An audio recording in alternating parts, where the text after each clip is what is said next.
Merienda recipe naman ang lulutuin natin mga mare for today's video, kaya naman tara at samahan nyo akong magluto nitong napakasarap at talaga namang napaka-creamy na ginataang munggo. Napakadali nga lang nitong lutuin mga mare, kaya naman tara at umpisahan na natin. So una nga ay magto-toast muna tayo nitong ating munggo. Ilalagay lang natin yan mga mare dito sa ating pan at huwag tayong maglalagay ng kahit na ano dito bukod sa ating munggo. At kapag po ganito na yung kulay nito, okay na po yan, hanguin na natin. At ang gagawin ko lang dito mga mare ay dudurugin ko lang. So ilalagay ko lang muna to sa food processor. At sa pagdurog nito mga mare, wag naman yung sobrang pino, kailangan po ay i-crack lang natin to ng bahagya. At next naman mga mare, ilagay na natin yung ating malagkit na bigas dito sa ating pan, and nilagay ko na nga rin pala yung ating gata at hahaluin lang natin ng bahagya para naman hindi magdikit-dikit. Tapos ay tatakpan lang natin to at pakuluan, and kapag kumukulo na mga mare, from time to time ay hahaluin natin yan para po maiwasan natin na masunog yung ilalim. At kung sa tingin nyo po ay paluto na yung ating malagkit na bigas, pwede na nating isunod yung ating munggo na tinost kanina. Tapos pagkalagay po natin ng ating toasted na munggo, next naman mga mare, hahaluin lang natin ito ng maayos, and after nyan ay tatakpan natin ito at papakuluan natin ng mga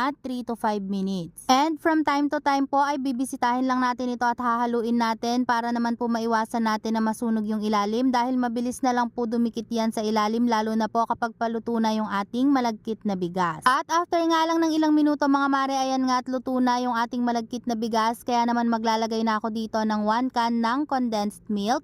Pwede po kayong gumamit dito o maglagay dito ng asukal, pero sa akin kasi mga mare, mas gusto ko nilalagay yung condensed milk. At para naman po sa ating final touch, maglalagay lang ako dito ng ating kakang gata o yung ating unang piga ng gata para talagang mas creamy yung ating ginataang munggo. At after po nating ilagay yung ating kakang gata, haluin lang natin ito ng maayos para mag-well combine lahat ng mga ingredients o yung mga pampalasa na nilagay natin. And after nyan ay pwede na po nating patayin yung ating kalan at pwede na natin itong iserve. At para naman po mas lalong sumarap, pwede pa tayong maglagay ng kakang gata as topping. At ganoon lang kadali mga mare, at meron na tayong masarap at napaka-creamy na ginataang munggo. At ayun lang mga mare, thank you so much for watching. God bless!